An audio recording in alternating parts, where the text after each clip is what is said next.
The congregation shivered in the cold.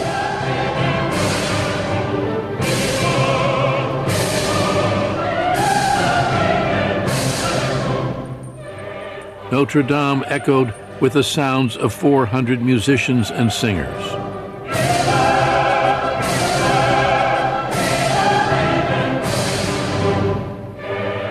The young man, born on the island of Corsica, moved impatiently forward. Napoleon Bonaparte, 35 years old, was about to be crowned Emperor of France. "I found the crown of France in the gutter," he said, "and I picked it up." It was December 2nd, 1804. Within 3 years, Napoleon's conquest would extend his empire across almost all of Europe, and he would rule over 70 million people.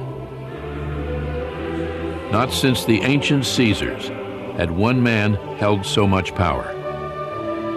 Napoleon changed the world. Here is a man who rises not on the basis of his blood, not on the basis of his background, but on the basis of his ability. No one else has appeared like him, has dominated the world like he has. Qu'est-ce que Napoléon? What is Napoleon? C'est une main. It's a hand in a shirt. C'est un It's a strange hat. C'est bizarre.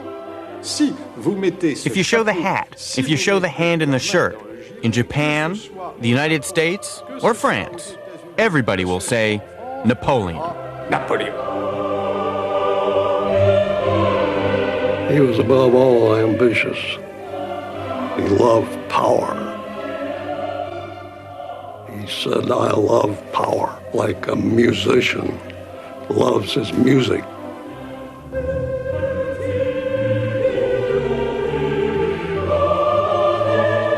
Napoleon mounted the steps to the altar alone.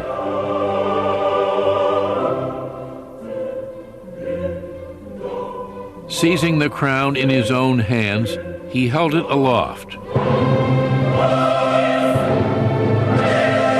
Then brought it to rest on his own head.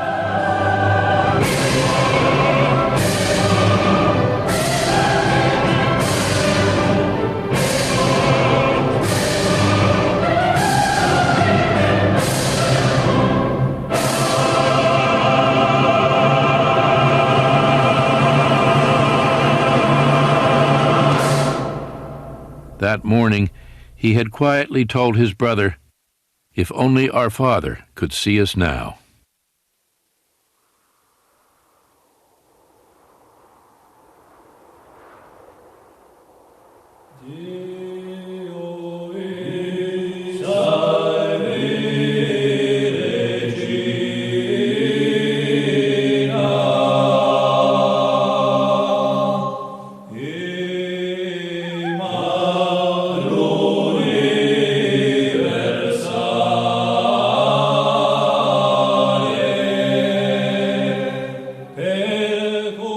In the spring of 1769, Letizia and Carlo Bonaparte were crossing the mountains that straddled the interior of the island of Corsica. They were Corsican patriots, determined to repel a French army that had invaded their tiny island nation.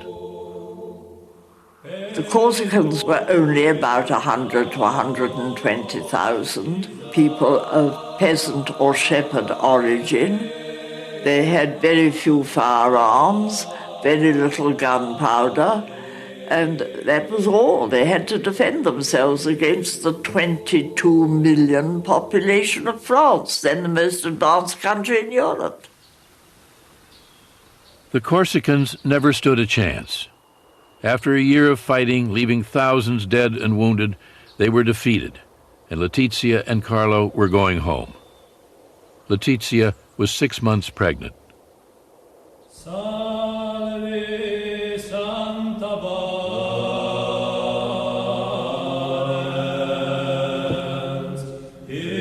That summer, Letizia was celebrating the Feast of the Assumption when she felt her first labor pains.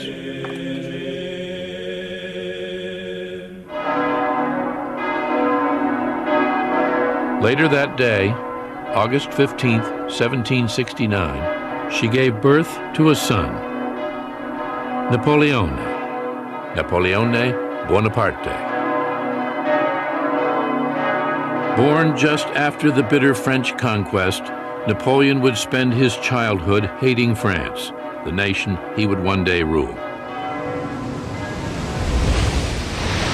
I was born when Corsica was perishing, Napoleon later wrote. 30,000 Frenchmen spewed onto our shores, drowning the throne of liberty in waves of blood. The cries of the dying, the groans of the oppressed, and tears of despair surrounded my cradle from the hour of my birth. Corsica was now a French colony.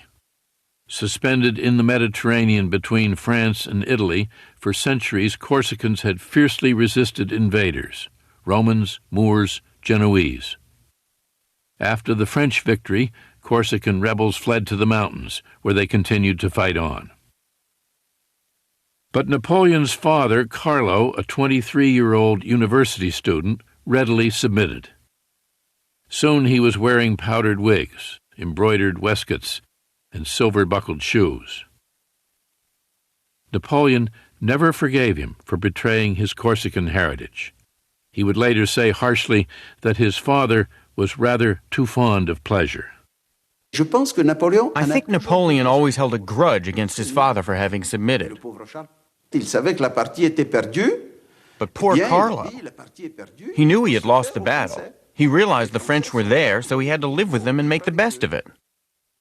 Carlo began practicing law, won election to the Corsican Assembly, and rose in the esteem of the French rulers. But Napoleon rarely had a good thing to say about him. He saved his praise for his mother. The beautiful, strong-willed Letizia. As a mother, he would say, she was without equal.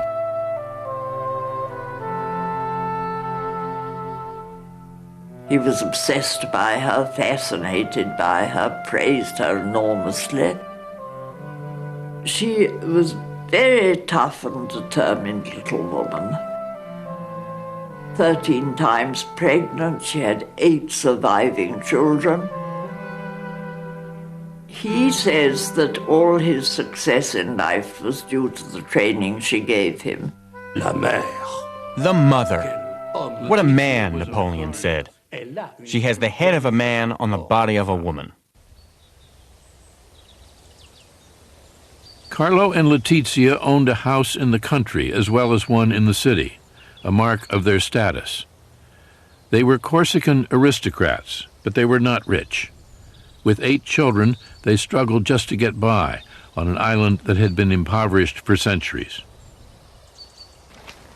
There was nothing, the ambitious couple believed, that Corsica could offer them or their children. Only one country could, the country that had vanquished their own, France.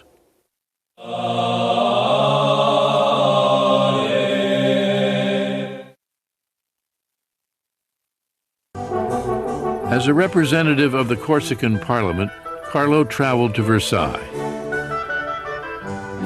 There he saw the splendor of the French court in all its majesty.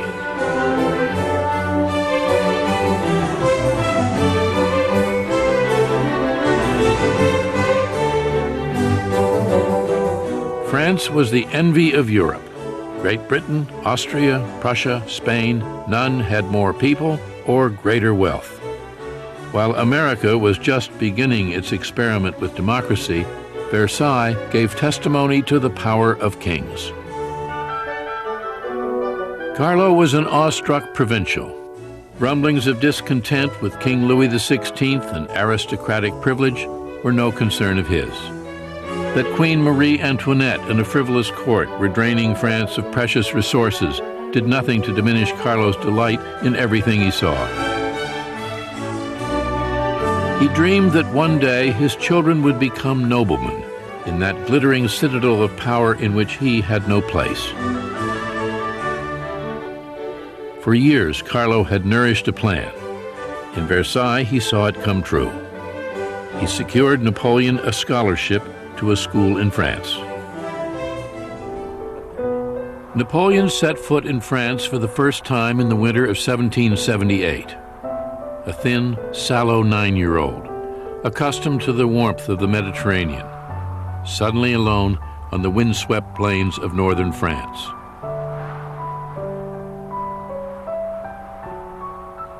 A scholarship boy at the Royal Military College at Brienne-le-Château.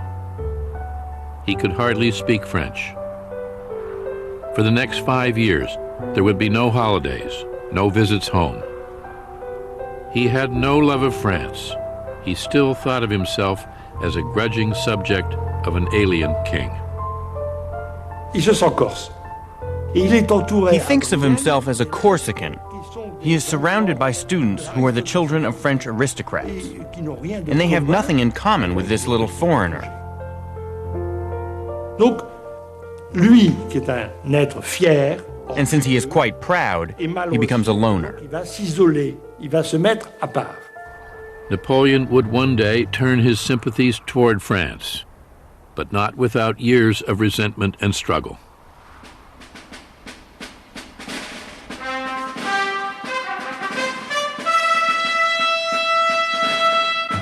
He was 15 when he was promoted to the Royal Military Academy in Paris.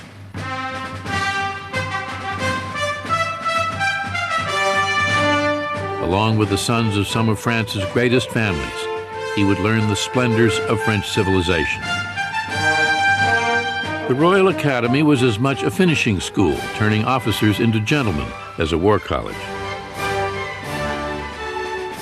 We were magnificently fed and served, Bonaparte said, treated in every way like officers possessed of great wealth.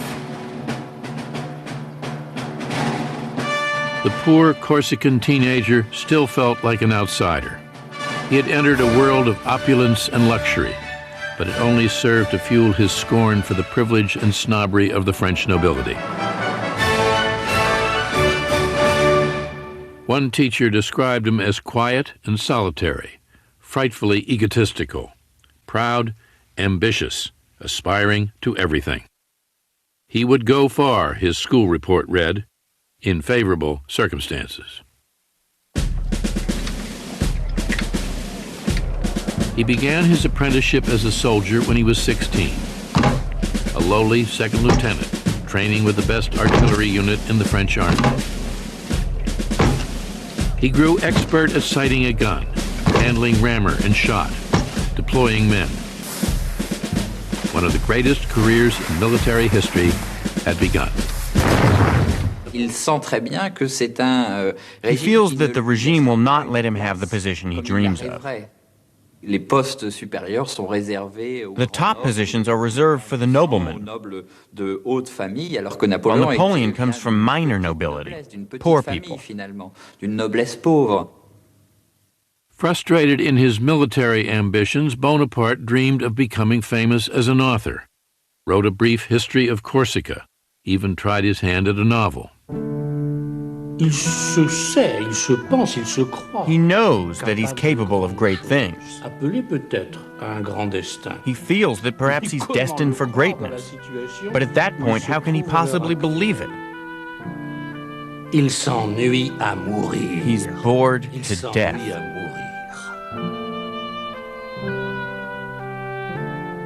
Always alone among men, Bonaparte wrote, I come home to dream by myself, and to give myself over to all the forces of my melancholy. My thoughts dwell on death. What fury drives me to wish for my own destruction? No doubt because I see no place for myself in this world. It was the revolution that would set Bonaparte free.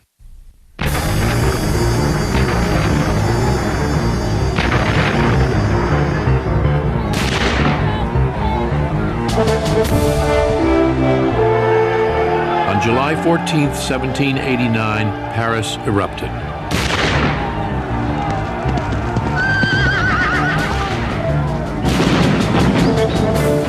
Angry crowds stormed through the streets, crying liberty, equality, brotherhood.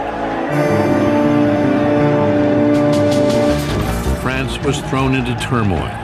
The monarchy itself tottered on the edge of destruction. A defiant National Assembly challenged the absolute right of the king, stripped nobles and clergy of their ancient feudal privileges, fracturing a social order that had endured for centuries. After years of injustice and inequality, the revolution had begun. It would take years before it would end. As the revolution gained momentum, Bonaparte was serving in the army far from Paris. He distrusted the violent mobs, but welcomed the changes transforming the country. He is certainly not a revolutionary before the beginning of the revolution. But Bonaparte welcomes the revolution as good news. It almost has a religious impact for him, because all of a sudden he feels that the revolution is going to open up French society. La révolution va ouvrir la société française. L'abolition des privilèges, le fait que la société française ne va plus It would connaître abolish privileges, hiérarchie, put an end to hierarchies and the kind of condescension from which Napoleon had suffered while he was growing up. jeune Napoléon dans sa jeunesse. Bonaparte était un jeune homme Bonaparte de 20 was a man of his times, and to be 20 years old in 1789 is very important. Napoleon's destiny and the destiny of the whole country become the same.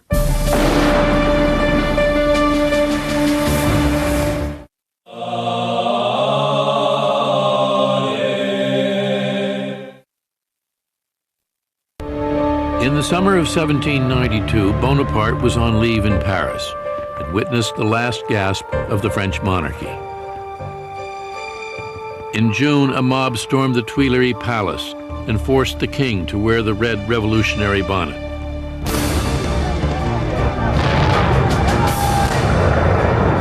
In August, the mob massacred the king's Swiss guard. King Louis XVI was dethroned. The French Republic was proclaimed that fall. Napoleon wants to be part of this new world. He wants to play a role. And he starts in a place he knows very well. He starts with Corsica. Donc il commence par la Corse.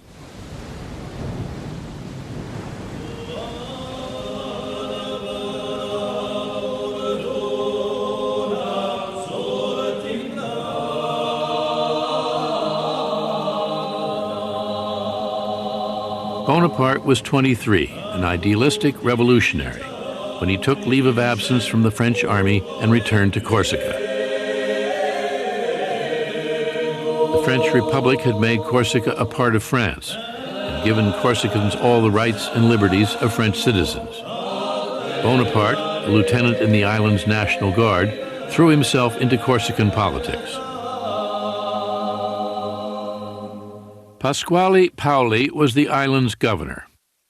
Paoli had been Bonaparte's childhood hero, the leader of the Corsican War against France.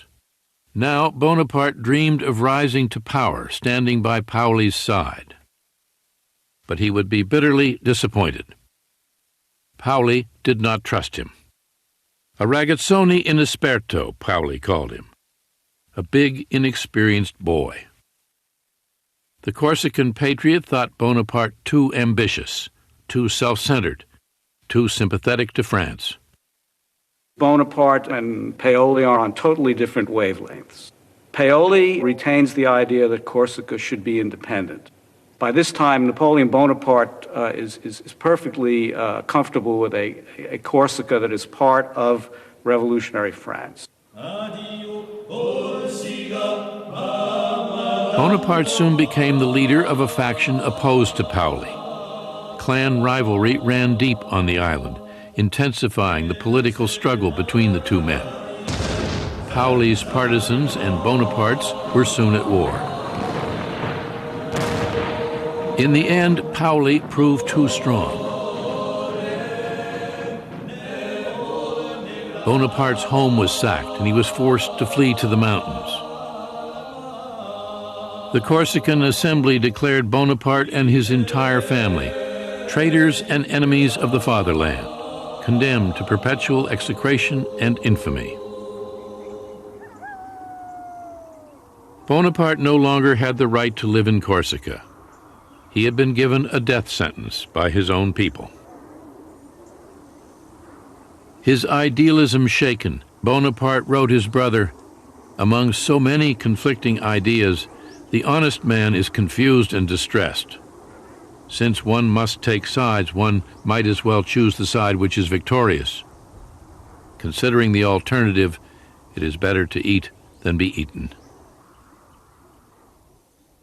The defeat in Corsica, the break with his hero Paoli, had toughened him, made him shrewd, and turned him toward France. From the time when there is this breakup with Paoli's Corsica, he is French. He wants to be French. He is French.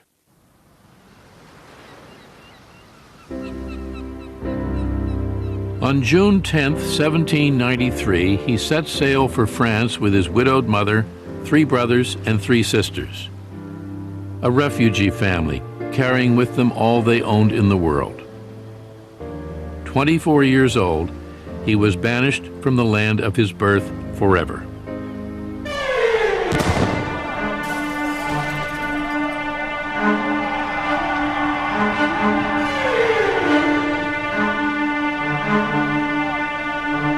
Bonaparte returned to France to find the French fighting among themselves.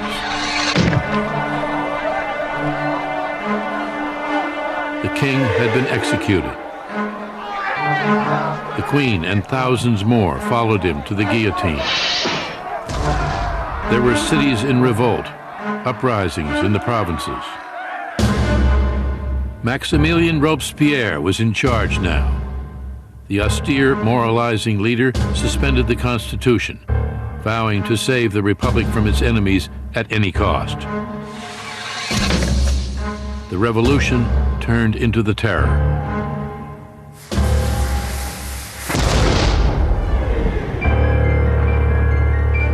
Torn by civil war, France was also at war with almost all of Europe. Austria, Spain, Prussia, and Great Britain were bent on destroying the new French Republic, while French radicals promised to help all peoples rise against their rulers. Reinstated in the army as an artillery captain, Bonaparte was ordered to Toulon, a city of 28,000 on the southern coast that had rebelled against the Republic, throwing its port open to the English. The British fleet defended the city from the harbor. 24-year-old Bonaparte thought he knew how to drive them out. He argued that if his soldiers could seize the heights commanding the harbor, they could bombard the fleet, drive it away, and the city would fall. It was a simple plan, but none of the generals would listen. The generals in Toulon were total incompetents, or a little worse. Finally, a fairly competent general showed up, listened to Napoleon's plans, and said, naturally. This would be Bonaparte's first great chance. With aristocratic officers fleeing the country, there was suddenly a vacuum, an opportunity for rapid promotion for soldiers who could prove themselves under fire.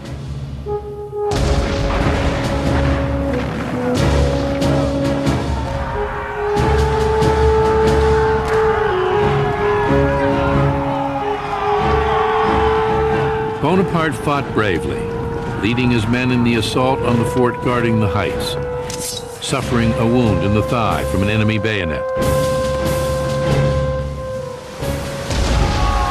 10 ships went up in flames. The British fled. Toulon was recaptured and Bonaparte promoted. In just 3 months, he had risen from captain to brigadier general.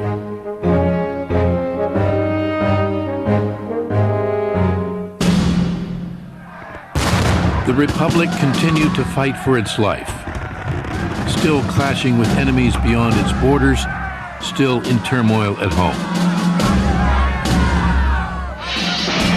With France in chaos, threatened on all sides, Robespierre showed no mercy in his efforts to bring about unity and order. Liberty, he said, cannot be secured unless criminals lose their heads. Determined to make his voice heard, Bonaparte wrote a political tract in support of Robespierre. The young soldier hated the terror, but he hated chaos even more. Bonaparte is really a man of order. For him, order has to serve ideals, exactly the idea of Robespierre. It is necessary to suspend liberties in the name of liberty. In order to save liberty, to save the Republic, it's necessary to suspend individual liberties. In the summer of 1794, Robespierre's government fell. Now it was the turn of those who made the terror to die, including Robespierre.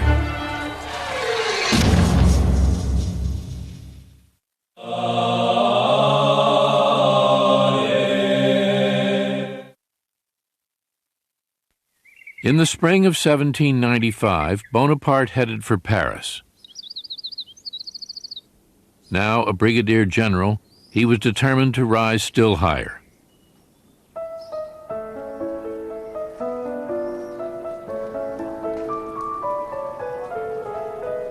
France had a new constitutional government. The guillotine, the riots in the street, the war still raging along the frontier, all seemed forgotten.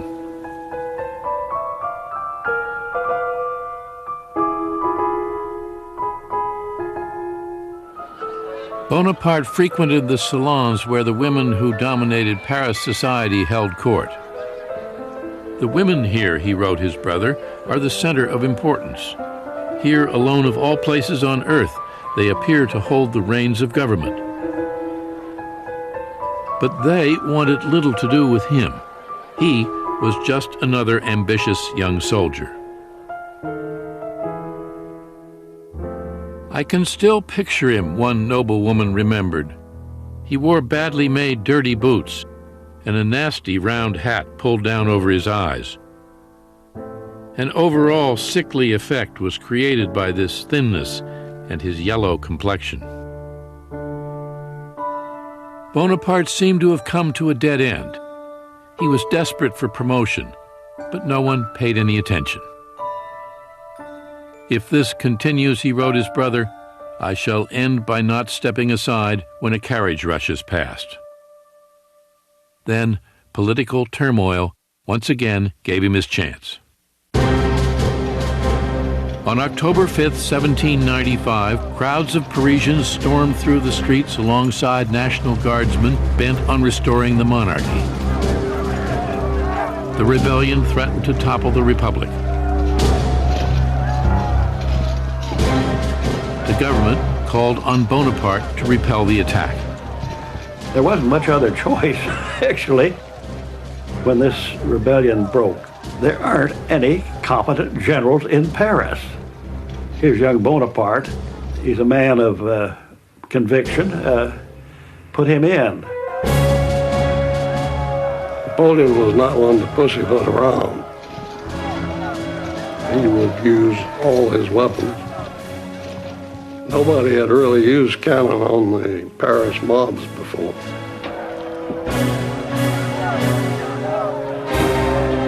He was going to shoot. He waited till they could see the whites of their eyes.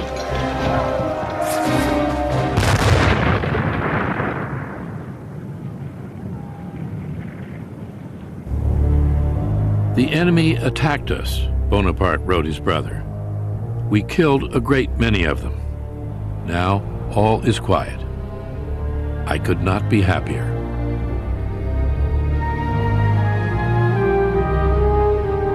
Three weeks later, he was made a full general, commander of the Army of the Interior.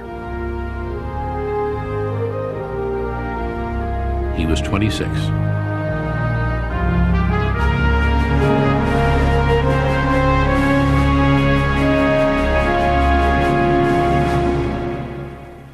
Bonaparte was now a man to be reckoned with. He was driving through Paris in a fine carriage, wearing new clothes, drenching himself in eau de cologne. The unsophisticated general was no ladies' man, but he had fallen in love. Her name was Marie Joseph Rose de Beauharnais. Everyone called her Rose. Bonaparte called her Josephine. She was a Creole aristocrat from the French colony of Martinique, a 32-year-old widow with 2 small children, deep in debt, trying to make her way in Paris alone. Languid, with a nonchalant shading into indolence, she was known as a woman of refinement, charm, and grace. It was said that she even went to bed gracefully. Bonaparte was dazzled by her. "I was naturally timid among women," he said. Madame de Beauharnais was the first woman who gave me any degree of confidence. Josephine was what might be called a slightly false woman. She'd been married young, her husband had died in the guillotine. She'd had an affair with somebody that helped her out, and it was well known she had affairs with men in high French society. No one stood higher than Paul Barras, the most powerful figure in the new government. Josephine was his mistress, a woman of influence in the most fashionable salons in Paris. Bonaparte saw her in a world of power. She was at the center of society. She had all these connections. She was very much someone who could be useful to him. And then I think he just fell madly in love with her. Josephine lived in a little cottage set in a pleasant garden. Some said it was Barras who paid the rent. But Barras was growing tired of her. Now Bonaparte visited her there. Josephine seemed amused by her new lover. Although she knew how to please him, she did not return his passion.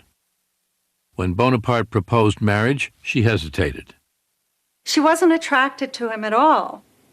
In fact, she told a friend later that for a long time, she had to overcome a feeling of repugnance. He was so serious and he had no sense of humor. He was skinny. His hair was kind of hanging and he was unkempt. Mais elle sait que la beauté passe. But she knows her beauty is vanishing. Already her teeth are bad, she's getting wrinkles. Napoleon doesn't see it, but others see it, and she sees it. Her looks fading and her debts mounting, she needed a protector. On March 9th, 1796, Napoleon Bonaparte and Josephine de Beauharnais were married. A gold enameled medallion was the general's wedding gift to his bride. On it were inscribed the words, "To Destiny."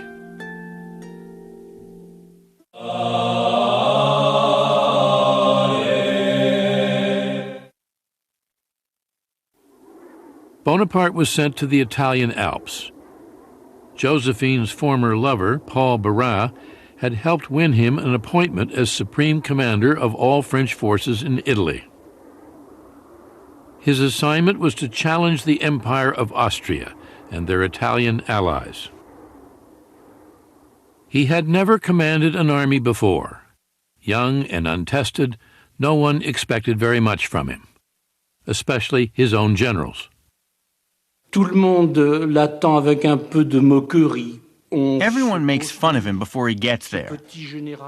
This little general who perhaps owes his command to his wife. Grâce largement donnée de sa femme. Or, il arrive. Then he arrives, and within a few moments, the veterans who made fun of him understand exactly. He is in charge. Il est le chef. "I don't know why," one of his generals said, "but the little bastard scares me." Bonaparte's army was in no condition to win battles. It had been stagnating under incompetent commanders in the foothills of the Alps for almost 2 years. "Soldiers," he proclaimed, "you are naked and ill-fed. No fame shines upon you. I will lead you into the most fertile plains in the world. Rich provinces, great cities will lie in your power. You will find there honor, glory, and riches. He really enthralls them. He's a terrific actor. He is capable of laughing, smiling, and then suddenly he is passionate, inspiring fear, horror, and anger. On April 2nd, 1796, Bonaparte led his army forward. He was badly outnumbered. 38,000 French soldiers faced 38,000 Austrians and their allies, 25,000 Piedmontese. Bonaparte planned to isolate the Austrians from the Piedmontese, then conquer each separately. He would strike first at Piedmont. In just 2 weeks, he won 6 battles, took thousands of prisoners, and broke the back of Piedmont's army. One Piedmontese officer would later complain, "They sent a young madman who attacks right, left, and from the rear. It's an intolerable way of making war." On April 26th, Piedmont surrendered. Bonaparte demanded gold and silver and paid his troops, the first real money they had seen in years. "Soldiers," he said, "we thank you." While Bonaparte led his soldiers into battle, he never stopped thinking of Josephine, writing her letter after letter, day after day.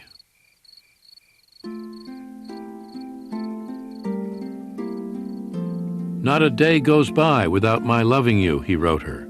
"Not a night without holding you in my arms. I curse the glory and ambition which keeps me from the soul of my life. Whenever I am troubled as to how things will turn out, I put my hand to my heart where throbs your likeness. I have but to look at it, and my love is perfect happiness." Josephine would sometimes read his letters aloud to friends. Bonaparte, she told them, is so amusing. With Piedmont defeated, Bonaparte was now pursuing the Austrians, who retreated to the east, bewildered by the 26-year-old general and his new way of making war. In the 18th century, there were nobles commanding on both sides, and they had a certain code. The armies would maneuver, and very often, if one had the other in check, that would be the end of it. There would be no fight. Napoleon was, in a way, the first modern general. He did not accommodate those old codgers on the other side at all. He attacks every day. He attacks when it snows, he attacks at night, he attacks when it's cold. It's not the way the game is played. He looks for the enemy, fights it, and when they assume that he's going to stop, he continues. The next day, he fights again. It surprises them.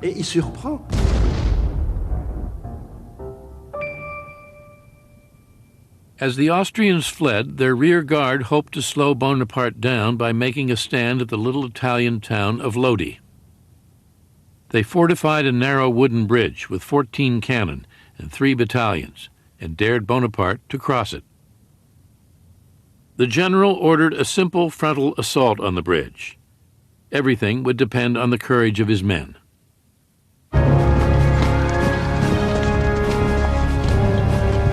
He had earned their admiration with his rapid string of victories. Now he would find out if he also had their faith.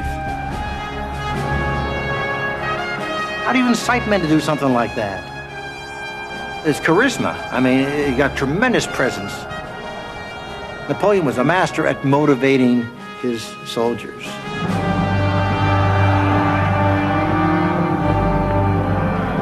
Victory always goes a long way. The more they win, the harder they get to stop. His troops were pretty well hepped up. They'd been chasing Austrians now for weeks, and they went forward.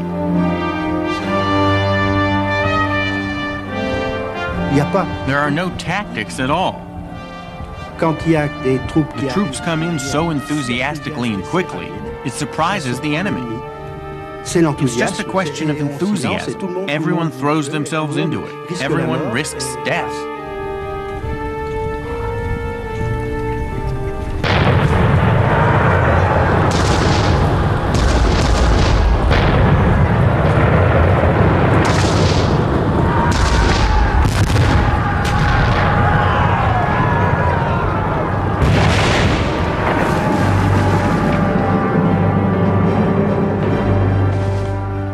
With his men facing withering enemy fire, Bonaparte was in the thick of it.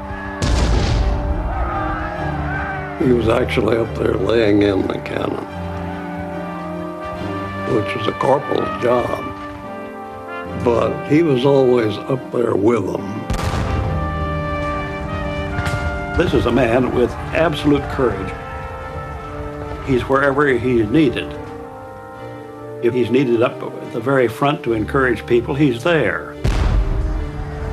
He takes physical risks. Even if cannonballs fall close to him, and this happened on several occasions, he's not afraid. The French made it halfway across the bridge and fell back under a vicious hail of fire. Then one last charge, and they were across.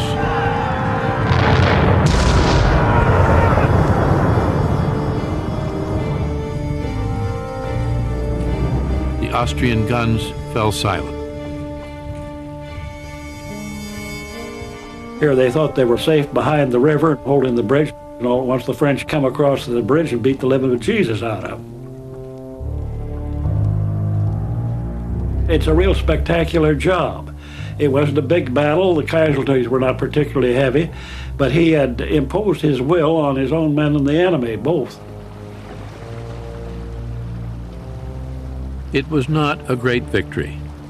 The Austrian army had in fact escaped. But Bonaparte had won the respect and devotion of his men. He came out all sweaty and grimy and covered with gun smoke. The troops liked that. They began calling him the Little Corporal right there. It was, you identify with us, you're our corporal.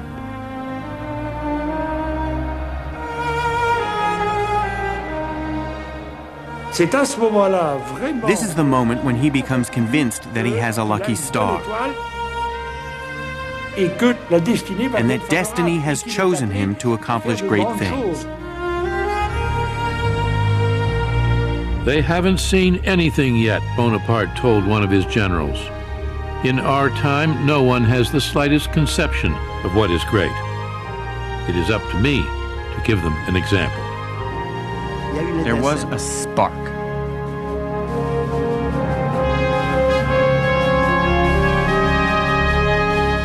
The battle at Lodi convinced Napoleon Bonaparte that he was a man of destiny.